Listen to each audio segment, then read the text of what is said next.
고린도전서 제1장.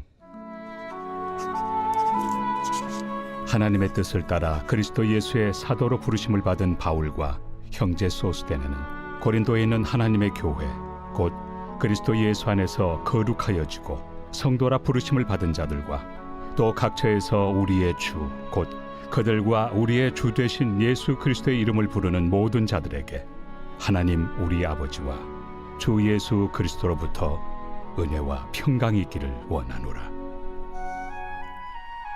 그리스도 예수 안에서 너희에게 주신 하나님의 은혜로 말미암아 내가 너희를 위하여 항상 하나님께 감사하노니 이는 너희가 그 안에서 모든 일 곧 모든 언병과 모든 지식의 풍족함으로 그리스도의 증거가 너희 중에 견고하게 되어 너희가 모든 은사에 부족함이 없이 우리 주 예수 그리스도의 나타나심을 기다림이라.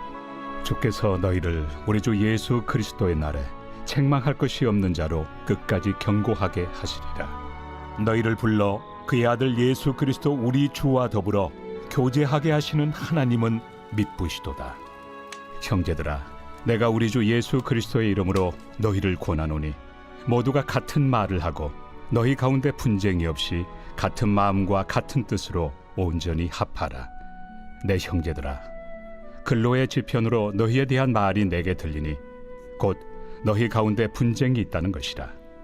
내가 이것을 말하거니와 너희가 각각 이르되 나는 바울에게, 나는 아볼레에게, 나는 게바에게, 나는 그리스도에게 속한 자라 한다는 것이니 그리스도께서 어찌 나뉘었느냐? 바울이 너희를 위하여 십자가에 못 박혔으며 바울의 이름으로 너희가 세례를 받았느냐? 나는 그리스도와 가이오 외에는 너희 중 아무에게도 내가 세례를 베풀지 아니한 것을 감사하노니 이는 아무도 나의 이름으로 세례를 받았다 말하지 못하게 하려 함이라. 내가 또한 스데바나 집 사람에게 세례를 베풀었고 그 외에는 다른 누구에게 세례를 베풀었는지 알지 못하노라. 그리스도께서 나를 보내심은 세례를 베풀게 하려 하심이 아니요 오직 복음을 전하게 하려 하심이로되 말의 지혜로 하지 아니함은 그리스도의 십자가가 헛되지 않게 하려 함이라. 십자가의 도가 멸망하는 자들에게는 미련한 것이요 구원을 받는 우리에게는 하나님의 능력이라. 네, 쓸데없는 말하고 설교를 진행해 보죠. 저는 아들이 3명이 있습니다. 큰 아들이 군대 갔고 둘째 아들도 군대 갔습니다. 이 막내 아들은 형들이 없다 보니 그 심심함과 무료함과 그 마음의 허전함을 형들이 없으니까 저에게 풀고 있습니다. 그래서 저는 때 아닌 막내 아들과 좋은 시간을 보내고 있습니다. 그래서 집에 가면은 막내 아들이 저에게 장난을 칩니다. 저희 아들은 주짓수를 배우고 있거든요. 그래서 제 목을 조르고 팔을 꺾고 그리고 저에게 스파링 파트너처럼 주먹을 날리고 이렇게 합니다. 근데 그런 게 참 좋습니다. 그리고 소파에 앉아 있으면 아들이 제 다리를 베고 누워 있고 저도 아들이 앉아 있으면 텔레비전 보다가 아들 다리를 베고 저도 모르게 잠이 들고 또 제가 배 아프다 그러면 아들이 제 배 이렇게 만져주면서 저는 어느 순간 잠이 들고 이렇게 아들과 아주 좋은 시간을 보내고 있습니다. 그래서 이 아들이 없었으면 내가 무슨 재미로 살았을까 이런 생각이 들 정도로 참 막내 아들이 참 좋습니다. 지난주에 제 둘째 아들이 휴가를 나왔습니다. 휴가를 나와서 5일 동안 집에 있었는데 휴가를 나온 순간부터 제 막내 아들이 저를 찾지 않았습니다. 다 헛되구나. 막내 아들과의 이 친밀한 관계도 이게 일순간이구나. 그 형들이 없으니까 아버지를 대리만족으로 나를 찾고 있었다고 그래서 저를 아무로 찾지 않더라고요. 형하고 밤새 퍼즐 맞히고 놀고 텔레비전 보고 맛있는 거 먹고 그러더라고요. 그냥 쓸데없는 얘기 한 겁니다. 여기서 얻는 교훈, 지금 나한테 잘해주는 사람 다 쓸모없다. 헛되다 뭐 이런 얘기를 하는 것이죠. 무더위를 뚫고 오셨으니까 이런 쓸데없는 얘기 이렇게 들으면서 중요한 거 빼먹었네요. 제가 캄보디아에 놓고 온 게 있어요. 근데 이게 그 연락을 해가지고 그 붙이라고 그랬더니 택배로 왔어요. 엊그제 왔어요. 근데 제 것만 잃어버린 게 아니라 김상훈 목사님 것도 같이 잃어버렸어요. 근데 왔어요. 뭐 뱃살이 왔어요. 이게 뱃살 놓고 왔는데 이게 택배로 와가지고 다시 일로 싹 들어와 버렸어요.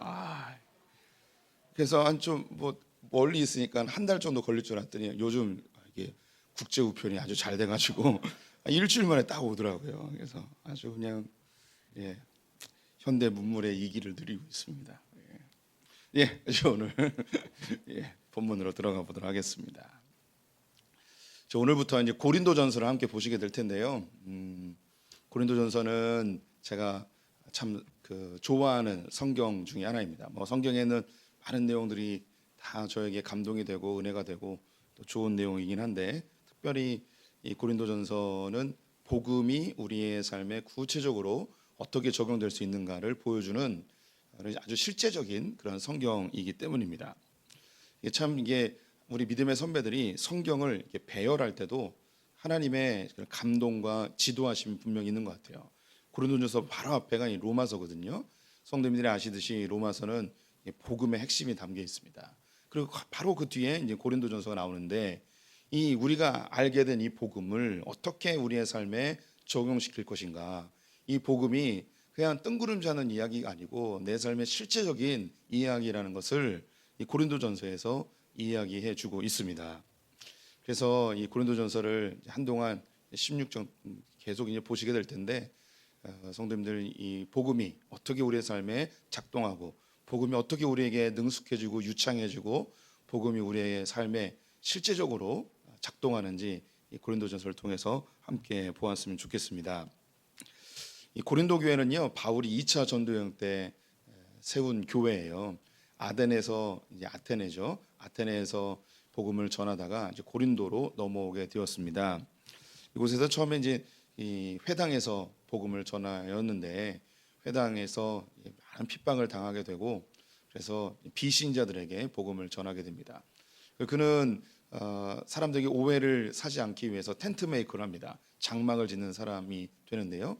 당시 이제 그리스 철학자들이 돌아다니면서 이제 지혜를 나눠주면서 그들이 이제 돈을 벌었거든요.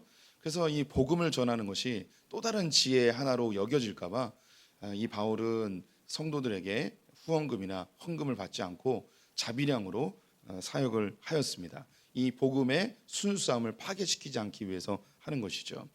그렇다고 자비량하는 게 뭐든지 다 좋다 이런 의미는 아니에요. 또 교회는 목회자에 대해서 또 복음을 전하는 자의 삶을 책임져주는 또 그런 의미도 있는 것이죠. 근데 그 상황에 맞추어서 바울이 텐트 메이커 하면서 복음을 전하고 있었습니다. 이 고린도 교회에서 얻어진 중요한 바울의 동역자가 있는데요. 성도님들이 아실 만한 사람이 바로 이 브리스길라와 아굴라가 바로 이 바울의 동역자로 고린도 교회에서 얻은 동역자들이었습니다. 브리스길라와 아굴라 성도님들에게 몇 번 말씀드렸는데 부부예요, 부부. 그런데 누가 여자냐면 브리스길라가 여자입니다. 아굴라가 남편이에요. 그래서 브리스길라와 아굴라 보통 우리가 남자를 먼저 이야기하잖아요. 그러다 보니까 이 브리스길라가 남편인 것처럼 느껴지는데 아내예요. 이것은 그 당시 사회에서는 흔치 않았던 초대교회 때부터 남녀가 함께 주님을 섬기고 또 이 초대교회 안에서 여성들의 지위나 여성들의 활동이 상당히 많이 보장되어 있음을 볼 수 있는 내용이기도 합니다. 이 고린도 교회는 1년 6개월 동안 사역을 해요. 바울이 전도여행 다니면서 한 곳에서 이렇게 1년 이상 머문 적이 거의 없어요. 굉장히 특이한 경우인데 그만큼 이 고린도 교회는 바울의 영향을 많이 받았고 또 바울이 복음을 구체적으로 심어주어서 아주 견고하게 잘 선 교회라고 할 수 있겠습니다. 고린도가 어디 있는지 지도로 보여드릴게요. 우리 성도님들 중에 가보신 분이 거의 없으실 것 같은데 아덴이 보이시죠? 그 옆으로 한 반나절쯤 가면 차 타고 반나절쯤 가면 있는 곳이 이 고린도라는 곳입니다. 고린도 만 안에 있는 항구 도시인데요. 사진에서 잘 보이지 않겠지만 그 고린도 만하고 에게하고 그 간격이 굉장히 좁아요. 지금은 여기 그 운하가 뚫려가지고요. 이제 배들이 돌아가지 않고 그 운하를 따라서 내륙으로 지나갈 수 있게끔 그리고 수로를 만들어 놓기도 하였습니다. 이 고린도는 무역 도시였고요, 상업 도시였습니다. 이 헬라의 문화와 그리고 라틴의 문화가 함께 만나는 그런 문화의 교류의 장소였고 무역의 장소였습니다. 그러다 보니 이곳은 굉장히 물질적으로 풍요로웠고요. 또 우상 숭배가 만연하였습니다. 이곳에 유명했던 우상이 비너스 여신이었습니다. 비너스 여신이라는 이름 자체에서 또 이 도시가 얼만큼 향락을 즐겨했는지 음란했는지를 또 알 수가 있습니다. 뭐 지금도 뭐 그 항구 도시들에서 나타나는 공통적인 현상들이 있죠. 그런 그 향락이나 음란이나 유흥이나 이런 것들이 늘 이제 발전하게 되어 있습니다. 지금 이 고린도 교회도 그러한 특성을 가지고 있었죠. 이렇게 물질적으로 풍요로워요. 우상 숭배가 가득해요. 향락을 즐기고 음란한 도시예요. 그리고 그리스의 문화와 헬라의 그 로마의 문화가 합쳐져서 그리스 철학이 굉장히 풍부한 아테네가 바로 근처에 있었잖아요. 그렇게 학문적으로 문화적으로 굉장히 발전한 곳이었습니다. 이런 곳에서 교회가 형성된다는 게 쉽지 않죠. 그런데 이곳에 교회가 세워졌어요. 교회가 또 견고하게 서가고 있었습니다.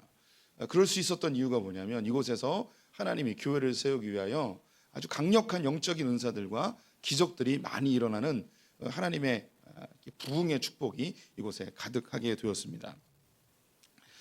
너무나 뿌리 내리기 어려운 교회가 성장하기 어려운 곳인데 하나님의 특별한 은혜로 교회가 세워지고 교회가 부흥하게 되었습니다.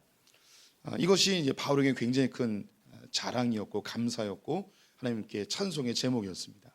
그런데 이 참 아름다운 이 고린도 교회에 편지를 지금 쓰고 있거든요. 이 편지를 쓰게 된 이유가 있겠죠. 그 이유가 뭐냐면 이 교회에 분쟁이 생기게 되었습니다. 죄송합니다.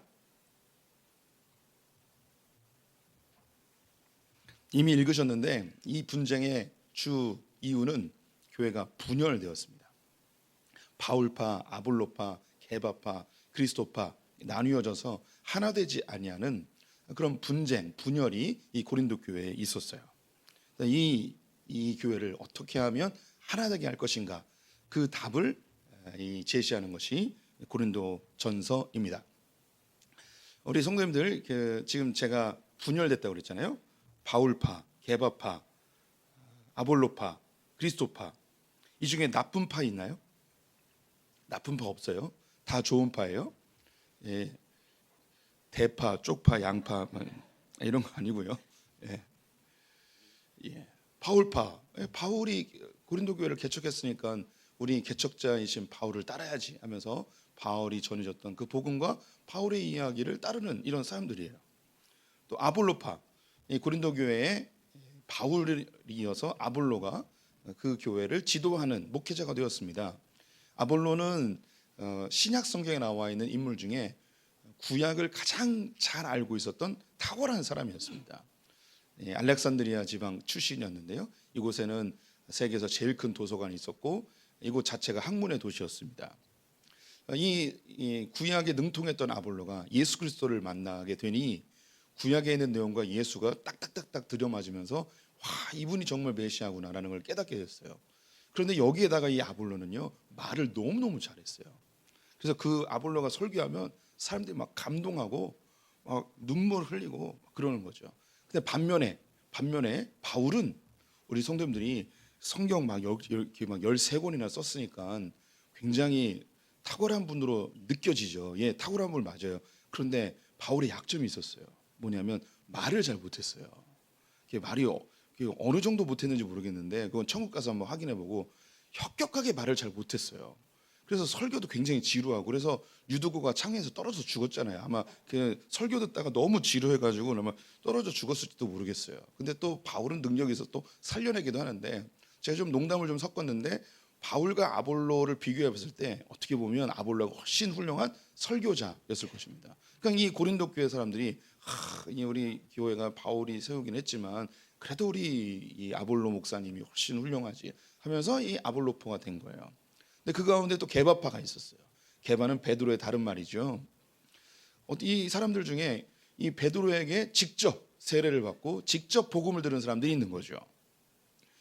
우리 그 게바나 아니 그 바울이나 아볼로나 이 베드로 이 셋 중에서 예수님 이야기를 한다고 한다면 누구 이야기가 제일 생생하고 제일 다이내믹하고 제일 재밌었을까요? 예, 베드로겠죠. 이 베드로 이야기가 왜 생생하냐? 자기 이야기니까. 그리고 자기 간증을 하는 거 아닙니까? 내가 성도님들 예수님을 배반했습니다. 이렇게 하면 막 다 우는 거죠. 막 그냥 다 자지러지는 거죠. 저는 죽일 놈입니다. 저는 죽어 마땅합니다. 그런데 주님께서 갈릴리 바다에서 저를 다시 만나 주셨습니다. 이렇게 하면 막 사람들 막 다 자지러지는 거죠. 우리 성도님들도 주님이 만나 주실 것입니다. 할렐루야. 막 전도 막 저절로 되고 막 그러는 거죠. 제가 그 기독교 영화 중에 쿼바디스라는 영화를 봤어요. 제가 쿼바디스 영화 중에서 제일 감동적이었던 게 뭐냐면 제가 지금 이야기한 이 부분이에요. 로마의 성도들 앞에서 베드로가 설교하는 거예요. 지하교회 성도들 앞에 베드로가 설교하는데 그게 저는 너무 감동이 됐어요. 제가 방금 이야기한 것과 똑같은 거죠. 자기 이야기인 거예요. 예수님을 직접 만난 베드로가 이야기하니까 얼마나 그게 감동되는지요. 한번 들어보고 싶어요. 베드로의 설교, 베드로의 간증. 뭐 이렇게 베드로를 따르는 사람이 있는 거죠. 나는 예수님의 수제자에게 세례를 받았다. 나는 그 수제자에게 복음을 들었다. 뭐 이런 우리가 정통이다. 뭐 이런 사람들이 있었을 것입니다. 또 어떤 사람들은 그리스도파가 있는 거예요. 다 필요 없어. 예수님이 제일 좋아. 뭐 이런 사람들인 거죠. 제가 이야기한 게 나쁜 사람 없잖아요. 나쁜 파가 없어요. 세상의 모든 파는 좋은 거예요. 훌륭해요. 예. 나쁜 파 하나도 없어요. 그런데 여기서 막 이게 갈라지는 거예요. 교회가요 분열되고 싸우고 다투고 갈라질 때 우리 성도님들 교회를 망가뜨리려고 하는 사람 아무도 없습니다. 또 교회가 분열될 뿐만 아니라 교단이 나눠지기도 하고요. 교회끼리 싸우기도 하고 그러죠. 또 교회가 분열되었을 뿐만 아니라 어떤 이슈에 대해서 교회들끼리 싸우고 어떤 목사님이 이렇게 이야기하고 저 목사님 저렇게 이야기하고 그리고 또 상대들끼리 저놈이 원수의 자식이고 마귀의 사탄의 자식이라고 서로들 또 막 싸우고 그런데 알고 보면 다 착한 사람이고 다 예수 믿는다고 그러고 다 괜찮은 사람들인 거예요. 그런데 교회 안에서 수많은 갈등과 수많은 다툼과 수많은 헤어짐이 존재하는 것 이제 우리가 현실이기도 합니다. 이게 고린도 교회에 있었던 일이고 우리에게도 있는 일이에요. 우리 성도들 안에서도 성도들끼리도 싸워요. 그런데 제가 목회자의 입장에서 볼 때는 A라는 집사님도 B라는 집사님 다 훌륭해요. 다 주님 사랑해요. 교회를 망치려고 하는 사람은 없어요. 하나님 앞에 욕먹으려고 일부러 싸우는 사람 아무도 없어요. 내가 이 교회를 반드시 망가뜨릴 거야 하면서 교회 와서 분탕질하는 사람 신천지 외에는 없어요. 다 주님 사랑하는 사람인데 신기한 게 싸워요. 분열해요. 깨져요. 나뉘어요. 서로 욕해요. 왜 그럴까요? 그 이유를 고린도전서에서 이야기해주고 더불어 거기에 대한 해답을 주고 있습니다.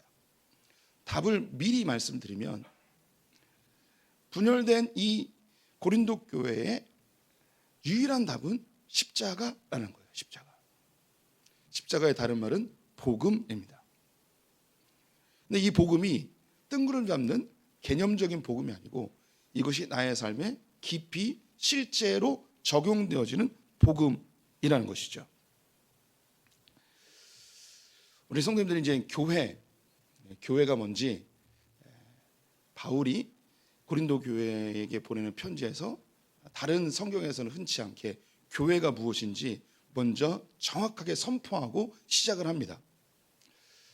많은 교회들이 분열되고 싸우고 다투는데 그 가운데 중요한 이유 중에 한 가지가 명확한 교회론이 없기 때문입니다. 교회가 무엇인지 정확히 알지 못할 때 교회에 많은 다툼과 분열이 생겨요. 교회가 무엇인가? 오늘 성경 말씀 2절을 같이 읽어보도록 하겠습니다. 고린도에 있는 하나님의 교회 곧 그리스도 예수 안에서 거룩하여지고 성도라 부르심을 받은 자들과 또 각 처에서 우리의 주 곧 그들과 우리의 주 되신 예수 그리스도의 이름을 부르는 모든 자들에게. 네, 고린도 교회를 바울이 뭐라고 칭하는가? 하나님의 교회라고 이야기합니다. 교회가 무엇인지 명확하게 이야기해주고 있는 거예요. 우리 요즘 이 주일 설교 때 언급되는 내용이기도 한데 하나님께서 우리를 부르신다고 그랬습니다. 이 불러내신다는 거죠. 세상으로부터 죄로부터 우리를 부르시는 거예요. 그래서 교회가 뭐냐? 여기 나와 있죠. 하나님께서 그리스도 예수 안에서 거룩하게 하시고 성도라 부르심을 받은 자들, 부르심을 받은 자들이 교회인 거예요. 또 이것과 함께 예수 그리스도의 이름을 부르는 모든 자들, 이 사람이 교회라는 거죠. 교회는 어떤 곳인가? 하나님이 그 이름을 불러서 예수 그리스도를 나의 주님이다라고 고백하는 사람들의 모임이 교회입니다. 교회는 사교단체가 아닙니다. 교회는 친목단체도 아니고요, 비즈니스 하는 것도 아닙니다.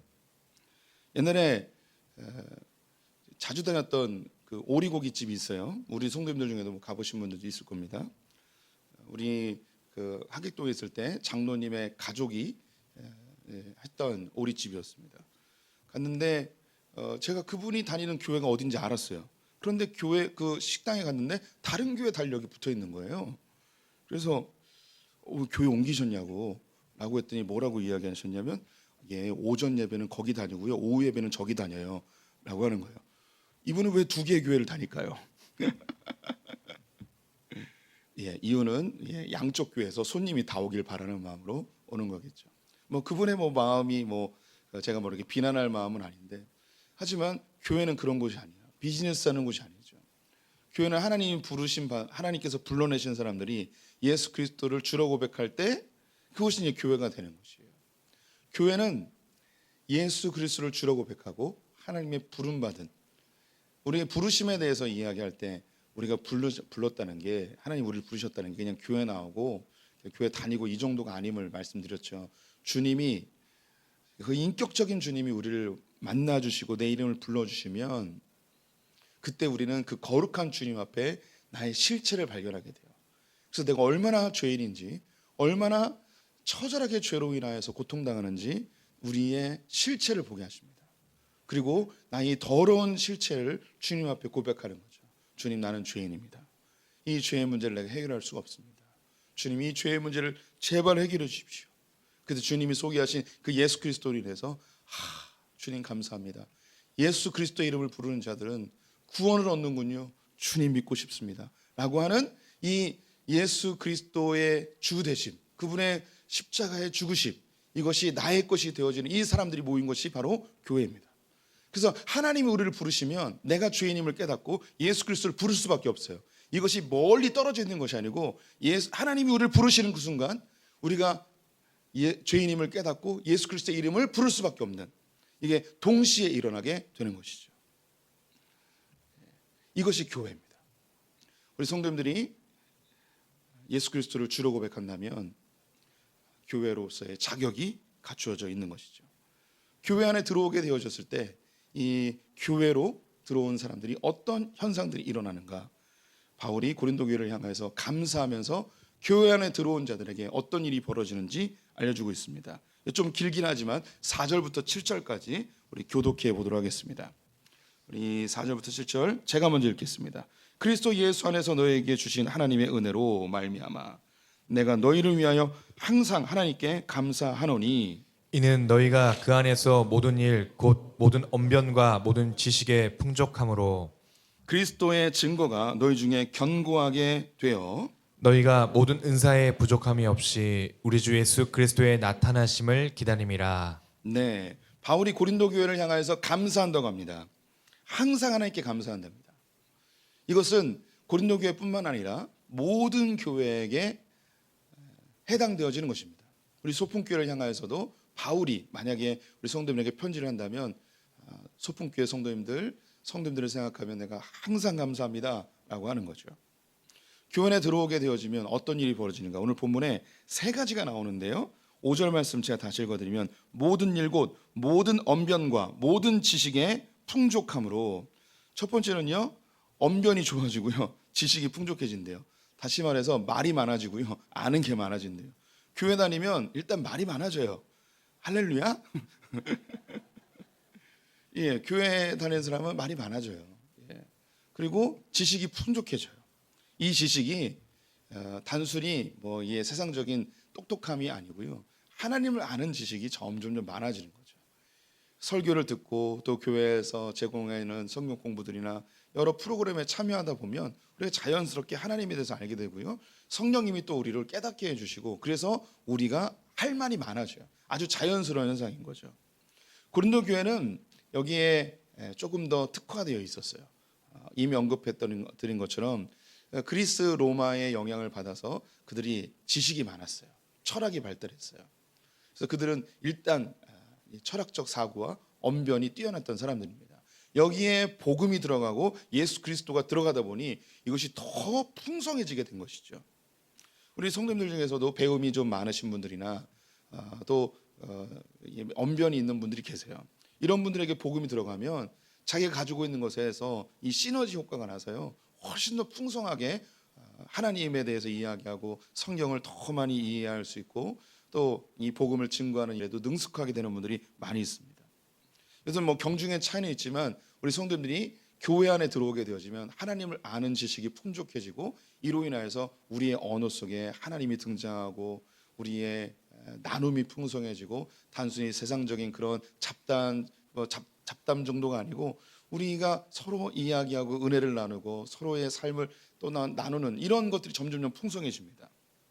두 번째, 교회 안에 들어오게 되어지면 나타나는 감사의 내용 6절에 보니 그리스도의 증거가 너희 중에 견고하게 되고 신앙생활을 교회 안에서 점점 하게 되면 우리 안에 그리스도에 대한 증거가 점점 많아집니다. 주님 계시는구나. 주님 나를 사랑하시는구나. 주님 나와 함께 하시는구나. 주님 내 죄를 위해 십자가에 달려 돌아가셨구나. 주님 모든 것을 합력하여 선을 이루시는구나 하면서 점점점 내가 예수 믿는 증거들이 늘어나게 됩니다. 성도님들도 예수 믿은 그 처음에 신앙에 비하여서 지금 성도들의 삶에 나타나는 증거들은 너무너무 많아요. 너무너무 많아요. 그로 인해서 이 증거들로 인해서 우리의 신앙이 믿음이 견고해지는 거죠. 지난주 신방을 다녀왔던 가정에서는 가정 예배를 드리면서 그 기도의 제목을 이렇게 쓰신대요.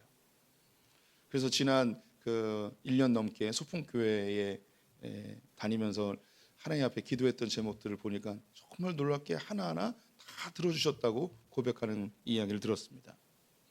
우리 성도님들에게 그 개인적으로 이렇게 그 상담을 하거나 혹은 신방을 갔을 때 성도님들에게 권면하는 내용들이 있어요. 그 중에 한 가지가 기도하시는데 기도를 그냥 하지 마시고 반드시 기도의 제목을 기도 노트에 기록하라고 제가 말씀을 드립니다. 기도 노트를 쓰면 좋은 일이 뭐냐면 내가 기도한 걸 잊어버리거든요. 그런데 기도 노트에 쓰면 내가 무엇을 기도했는지를 알아요. 그리고 그 기도 노트를 보게 되면 하나님이 어떻게 응답해 주셨는지 실제로 그 눈으로 보여요. 그래서 할 수 있으면 성도님들이 기도 노트를 만드시는 것을 권면드리고 싶습니다. 뭐 이렇게 구체적인 기도의 응답을 받지 않으셨을지라도 신앙생활 하면서 주님의 살아계신 증거들이 내 삶에 있습니다. 내가 직접 경험한 것도 있고 또 우리 성도님들의 내 옆에 있는 지체들의 그런 증거들을 보기도 합니다. 지금 당장 망하는 것 같은데 하나님만 바라보고 갔더니 주님이 놀랍게 회복시켜 주시는 모습을 우리 사랑방 안에서 또 지체들 안에서 보게 되는 거죠. 엄청난 큰 질병에 걸렸는데 교회가 함께 기도하였더니 하나님이 치유해 주시는 것도 우리가 보게 되고 이런 증거들을 통해서 우리의 믿음이 견고해집니다. 흔들리지 않는 거죠. 외부에서 뭐라 이야기해도 내 믿음이 흔들리지 않는 거죠. 교회 안에 붙어 있으면 이런 일들이 자연스럽게 일어나게 됩니다. 세 번째 나타나는 것은 너희가 모든 은사에 부족함이 없이 우리 주 예수 그리스도의 나타나심을 기다림이라. 주님 오실 때까지 주님께서 우리에게 은사를 부어주십니다. 부족함이 없도록. 주님께서 우리에게 가장 적절하게 은사를 부어주시죠. 이 은사는 그 영적인 은사뿐만 아니라 삶의 모든 선물들을 주님께서 제공해 주십니다. 그래서 주님 오실 때까지 우리가 이 믿음을 지킬 수 있도록 주님이 도와주시는 거죠. 이런 일들이 벌어지는 거예요. 주님을 점점 알아가요. 그래서 우리의 하나님을 아는 지식이 풍성해집니다. 그리고 주님과 함께함으로 나타나는 주님의 살아계심의 증거들이 우리 안에 가득 차면서 견고한 신앙으로 성장해 갑니다. 그리고 주님 오실 때까지 주님 우리를 은사를 주시고 우리를 보호하시고 인도하심을 실제적으로 경험하면서 신앙생활을 쭉 해나가는 거죠. 이렇게 신앙생활을 쭉 해가요. 그러면 우리의 신앙이 참 아름답게 예수를 닮아가는 것으로 이렇게 되면 좋은데, 그런데 고린도 교회에 무슨 일이 벌어졌냐면 바울파, 게바파, 아볼로파, 그리스도파로 나뉘어졌어요. 그럼 우리 성도님들이 제가 이제 질문하는 거예요. 성도님 신앙생활이 이렇게 주님이 아는 지식이 많아지고 주님의 살아계신 증거들도 많이 갖고 은사들도 많이 받았어요. 그러면 우리의 신앙이 고집이 세질까요? 여유로워질까요? 이 이야기를 하는 거예요. 신앙생활을 오래 하면 고집이 세질까요? 마음이 부드러워질까요? 고집이 세져요. 이게 참 신기해요. 제가 이제 저도 이제 나이가 50입니다. 할렐루야. 제가 요즘 느끼는 게, 내가 목회를 17년 하고 또 인생도 어느 정도 살다 보니 나의 고집이 생기는 것은 아닌가라는 긴장감을 좀 갖게 됐어요. 내가 아는 게 전부가 아니고 내가 경험한 게 전부가 아닌데 자꾸 누군가에게 이것이 정답인 것처럼 자꾸 이야기하는 것은 아닌가, 그런 두려움이 제 안에 이렇게 요즘 이렇게 밀려오는 그런 순간이 있었습니다. 우리도 이제 성도님들이 신앙생활을 한 지 얼마 안 될 때는 뭐가 맞고 뭐가 틀리는지 잘 모르다 보니까 우리 안에 좀 여유롭게 좀 열린 자세로 받아들이는 마음이 있어요. 근데 신앙생활을 좀 오래 하고 좀 뭔가 성경도 좀 알고 또 영적인 체험도 하고 하나님이 내 안에 믿음도 좀 주시고 하면 내 신앙의 색깔이 생겨버려요. 나의 색깔이 형성돼 버려요. 그 다음부터 다른 색깔의 신앙을 받아들이지 않는 고집이 생겨요. 신앙적 고집. 이 신앙적 고집이 비진리 앞에서 고집이라면 괜찮지만 다른 신앙의 색깔을 보고서 저건 틀렸어 라고 해버리는 현상이 나타나는 거예요. 우리 성도님들이 이제 오늘 금요기도회인데, 금요기도회를 하면서 주여 하면서 막 이렇게 불러요. 이렇게 부르면서 기도하시는 분들은 지금까지 어떤 신앙생활 한 거냐면 이렇게 부르짖었더니 주님을 경험한 거예요. 부르짖었더니 주님 응답하셨고요. 부르짖었더니 신앙이 성숙하고 부르짖었더니 기도의 문이 열리는 경험을 하신 거죠. 그런데 우리 가운데 조용히 기도하는 분들이 있어요. 이분들은 조용히 기도해도 주님을 만나 주셨거든요. 조용히 기도해도 하나님의 음성이 들리거든요. 그러면 자칫 잘못하면 주여라고 안 부르짖는 사람을 주여 부라고 부르짖는 사람은 뭐라 하고 판단하기 쉽냐면 믿음 없는 사람, 권사식이나 돼가지고 저렇게 부르짖지도 않고 저렇게 조용히 기도해? 라고 하는 자기의 색깔이 생겨버려요. 다른 색깔을 인정해 주지 못하는 현상이 일어나는 거죠. 우리 성도님들이 이제 금요기도회에 오셨어요. 우리 오늘 제가 사랑하는 박수강 전도사님이 오셨어요. 어디 가셨나? 저 뒤에 있어요. 사랑하는 박수강 전도사님. 우리 박강기 장로님 아드님이에요. 지금 신학교 지금 3학년인가요? 목소리 우렁차요. 눈독 들이지 마세요. 여자친구 있대요. 우리 박수강 전도사님은 우리 교회 출신이에요. 제가 초등학교 2학년 때부터 이렇게 머리 쓰다듬으며 이렇게 제가 업어서 키운 사람이죠. 그래서 제가 참 존경하는 목사님 교회에 보내서 그곳에서 사역 열심히 하라고 그랬더니 연애하고 앉아 있더라고요. 근데 오늘 왔어요. 왜 왔냐고 그랬더니 금요기도회가 없다는 거예요. 금요기도회가 없다는 거예요. 저는 그 교회가 금요기도 없는지 오늘 처음 알았어요. 그럼 우리 성도님들 보십시오. 금요기도회 하는 교회가 훌륭한 교회입니까? 안 하는 교회가 이상한 교회입니까? 우리가 금요기도를 통해서 은혜를 막 받다 보면 금요기도를 안 하는 교회에 대해서 어떻게 금요기도를 안 할 수 있어? 라고 이렇게 생각해 버릴 수 있는 거죠.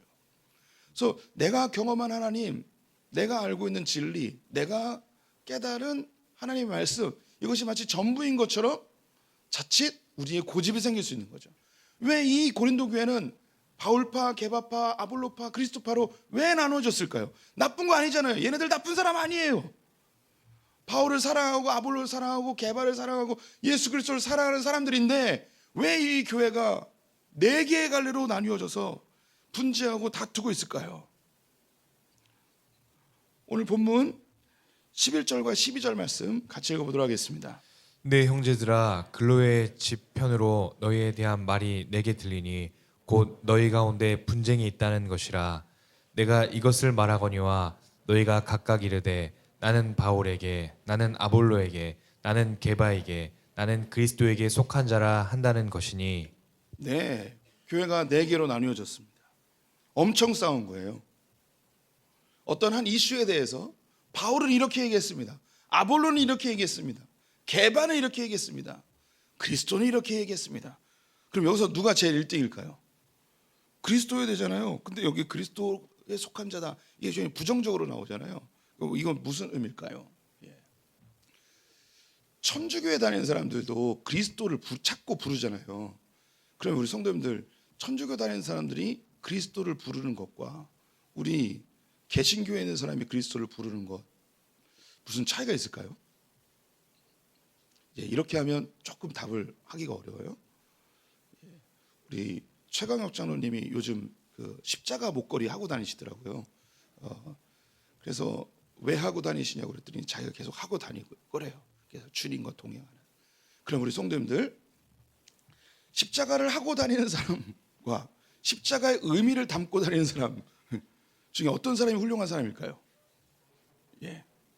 십자가를 24시간 목에 달고 다니는 사람과 십자가의 의미를 24시간 묵상하는 사람 중에 누가 훌륭한 사람일까요? 우리는 답을 알아요. 십자가를 목걸이를 달고 늘 십자가의 의미를 묵상하는 사람이 훌륭한 사람입니다. 네, 우리 최강혁 장로님은 십자가를 달고 다닐 뿐만 아니라 십자가의 의미도 묵상하는 분이시죠. 제가 말하는 의도를 아실 거예요. 십자가를 가지고 다니거나 매달고 다니거나 십자가를 소유한다고 하는 것이 십자가의 의미를 묵상한다는 뜻은 아니에요. 그것을 마치 부적으로 사용할 수도 있는 거죠. 십자가를 달고 다니지 않아도, 십자가를 목걸이를 하지 않더라도 십자가의 의미를 가슴에 늘 품고 다니는 사람이 정말 십자가를 아는 사람이죠. 그럼 여기 나와 있는 그리스도에게 속한 자, 이 사람들은 누구냐면 그리스도께서 이 땅에 오신 그 목적에 대해서는 관심 없고 그냥 그리스도라는 존재만 바라보는 거죠. 천주교인들이 왜 문제냐? 그들도 그리스도를 불러요. 하지만 그리스도가 이 땅에 오신 그 의미, 즉 복음의 의미에 대해서는 관심이 없고 그냥 그리스도를 보고 기도하고 열심히 숭배하면 자기의 소원과 문제가 해결될 것이라는 생각, 그래서 그리스도 자체를 우상으로 만들어 버리는 거죠. 고린도 교회에 있는 이 사람들, 특히 이 사람들은 그리스도께 직통 계시를 받는다고 생각했어요. 그래서 은사주의자들, 요즘에 이제 신사도 운동하는 사람들, 이런 사람들은 다른 사람 것 아무것도 안 보고 주석책도 다 안 보고 직통 계시 받는다고 이야기하는 사람, 그리스도께 난 직접 음성을 듣는다, 이런 사람들이 여기에 해당이 될 수 있겠죠. 그래서 여기서 이 그리스도께 속한 자, 이건 건강한 의미로 그리스도께 속한 자가 아니에요. 근데 어쨌든 이 사람들은 다 교회 안에 있는 사람들이고 예수를 주로 고백하고 또 주님 안에서 충성스럽고 열심히 있는 사람들인데 다 3분 오열돼서 엉망진창이 되어진 이런 교회입니다. 우리도 그럴 수 있어요. 우리도 어떤 이슈에 대해서 이찬수 목사님 이렇게 얘기했습니다. 유기성 목사님 이렇게 얘기했습니다. 김창현 목사님 이렇게 얘기했습니다. 그리고 우리 고향교회 목사님 이렇게 얘기했습니다. 이렇게 나눠질 수 있는 거죠. 성경은 어떻게 보느냐에 의해서, 누가 보느냐에 의해서 수없이 해석이 가능하고 또 적용이 가능합니다. 그래서 자칫 어떤 이슈에 대해서 잘못 오해하게 되면 교회가 완전히 갈기갈기 찢어질 수 있죠. 한 가지 예를 들어 볼게요. 동성애에 대해서 우리 성도님들 대부분은 동성애를 부정적으로 생각을 하실 것입니다. 그리고 이 동성애를 하나님이 금하시고 싫어하시고 하나님이 이것을 죄악이라고 죄악이라고 이야기했다고 말씀하실 것입니다. 네. 그리고 여기에 관련된 성경 구절들도 우리는 수없이 찾을 수 있겠죠. 그런데 또 다른 사람도 어떻게 이야기하냐면 주님은 원수까지도 사랑하라 하셨는데 이 동성애자들까지도 우리가 사랑해야 되지 않냐 하면서 그 사람들을 존중해 줘야 되지 않냐라고 하는 기독교인들이 있어요. 이거 또 다른 사랑의 형태이기 때문에 하나님도 이것을 다 용인해 주신다. 예, 이분들도 성경을 가지고 얘기해요. 동성애를 반대하는 사람들도 성경을 가지고 이야기하고 동성애를 찬성하는 사람들도 성경을 가지고 이야기합니다. 구원에 대해서도요. 우리는 예수 그리스도를 믿어야만 구원받는다고 이야기해요. 그런데 또 이 종교 다원주의자들은 어떻게 하나님이 사랑의 하나님이신데 저 예수 안 믿는다고 해서 어떻게 지옥에 보내느냐. 다 선하게 살면 구원시킬 수 있다. 할 때 이때도 이야기하는 게 뭐냐면 하나님은 사랑이시라는 성경 구절을 가지고 이야기하는 거죠. 예, 이들이 이야기할 때 다 성경을 가지고 이야기하고요. 다 하나님의 말씀을 가지고 이야기해요. 이렇게 됐을 때 이게 서로 충돌되어져서 갈기갈기 찢겨지는 그런 일들이 역사 속에서 수없이 일어났고 교회 안에서 일어나고 있어요. 우리 성도님들이 저에게 이제 어떤 이슈가 생겼어요. 저의 죄가 드러나거나 저희가 큰 잘못을 했다고 가정을 해볼게요. 그러면 우리 성도님들 안에서 성도들 다 교회 다니고 다 주님 사랑하죠. 그럼 우리 성도님들이 저를 볼 때 어떻게 바라보는가? 한 무리는 이렇게 이야기할게요. 어떻게 목사가 저럴 수 있냐고, 주의 종이 저럴 수 없다고, 주님께서 죄는 그 모양까지도 버려야 된다고, 저 목사님을 당장 치리해야 된다고, 쫓아냅시다 라고 하는 분들이 있을 거예요. 갑자기 아멘 하려고 막 하는 분들이 계셨어요. 예, 이분들이 이야기할 때 이 주장의 내용은 성경에 없는 내용 아니잖아요. 다 성경에 있는 내용이에요. 또 어떤 데서는 주님께서 70번에 7번이라도 용서해 주라 하셨는데 목사님이 지금까지 뭐 그렇게 크게 잘못했냐, 요번에 이 이슈가 터졌는데 이걸 용서 못 해줄 일이 뭐가 있겠냐 하면서 용서하자고 하는 거죠. 이분들이 얘기할 때도 성경을 가지고 이야기하는 거예요. 그럼 이러한 상황들 속에서 우리 성도들이 뭘 따라야 될까요? 우리 성도들이 자칫 자기의 소견에 옳은 대로 따르게 돼요. 이 사람도 성경으로 이야기하고 이 사람도 성경으로 이야기하는데 정말 하나님이 뭘 원하시는지, 하나님 뭐라고 말씀하시는지 여기에 관심이 없고 내가 원하는 것을 따르려고 성경을 이용해 버려요. 이게 느껴지. 진짜 이게 좀 이게 어떻게 잘 전달이 돼야 되는데 사실 우리는요 하나님의 뜻과 하나님의 말씀에 별 관심이 없어요. 내가 느끼고 내가 판단하는 것에 지지를 얻기 위해서 성경을 인용하는 것뿐이죠. 그래서 나랑 똑같은 생각을 하고 똑같은 의견을 갖고 있는 사람끼리 모여서 이게 파가 되는 거예요. 그래서 교회가 갈라지고요, 성도끼리 갈라지고 싸우고 다투게 되는 거죠. 이런 일이 수없이 일어나요. 신앙생활에 이게 맞는지 저게 맞는지 헷갈릴 때가 너무너무 많아요. 그래서 이 고린도 전서에서는 10가지의 이슈를 가지고 설명을 합니다. 10가지를 이야기한 것은 이 10가지 외에 다른 이슈가 없다는 게 아니고 10은 완전수잖아요.